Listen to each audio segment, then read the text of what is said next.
Alors pour moi, l'éducation à l'environnement et au développement durable, c'est une éducation qui se veut pour tous et tout au long de la vie, avec une volonté d'une approche systémique pour encourager vraiment cet ancrage territorial. Après, le DD, c'est vraiment très très large et je pense qu'il faut vraiment le penser en termes de globalité, qu'il ne faut pas laisser de côté, par exemple, tout ce qui est aspect financier. Le DD, concrètement, c'est sensibiliser les personnes qui vont venir à une manifestation comme aujourd'hui les Assises nationales du développement durable, les encourager à venir en vélo, en transport en commun. C'est toute une série d'actions qui permet à tout un chacun, du plus jeune âge jusqu'à générations les plus avancées, de devenir responsable et acteur du développement durable. C'est en fait la genèse, c'est l'origine de la vie et c'est partout. Le meilleur moyen de faire comprendre ce qu'est le développement durable, c'est de se réunir comme ici au Side Event. L'intérêt de l'EDD, c'est que les gens puissent s'émanciper et prendre leur vie en main. L'éducation à l'environnement et au développement durable est un préalable indispensable si on veut des citoyens éclairés. Pour moi, il n'y aura pas de développement durable sans éducation à l'environnement. Et ce qui serait pour moi l'idéal, c'est évidemment d'arriver dans ce domaine à une équité territoriale et sociale. Au niveau des partenaires, en tout cas, c'est une demande de travailler sur des changements de comportement. Et là, c'est vrai qu'on est sur un champ très très large, avec beaucoup de questions, notamment qui touchent le domaine de l'évaluation. Questions qui sont intéressantes, mais sur lesquelles on est en perpétuelle interrogation.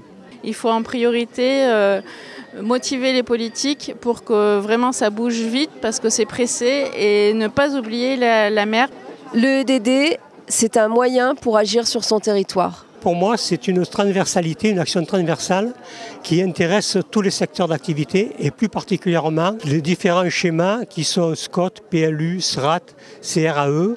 Et ces schémas ne seront pertinents que s'il y a une sensibilisation, une information vis-à-vis des élus et des collectivités pour pouvoir les mettre en place correctement.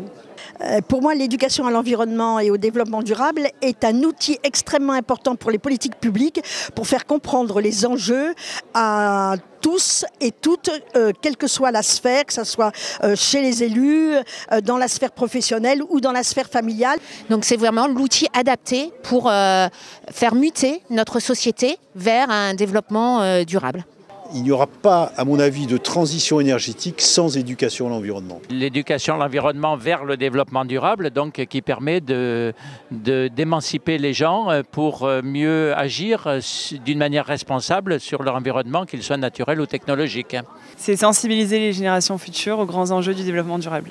Les élèves sont très intéressés par l'éducation au développement durable, je pense à partir du moment où ils sont acteurs de leur formation. Sensibiliser tous les publics, des plus petits aux plus grands, surtout au respect de l'environnement et au respect de chacun, au respect de l'humain. Les amener dans la nature pour ceux qui n'y vont plus, pour leur apprendre à respecter cette nature qui est très importante.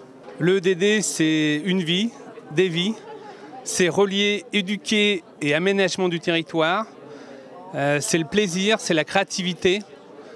C'est des projets partenariaux avec des associations. Et ça permet à chacun de se positionner en acteur de ce monde et pas simplement en spectateur ou en victime. L'éducation à l'environnement et au développement durable, c'est s'engager dans l'avenir.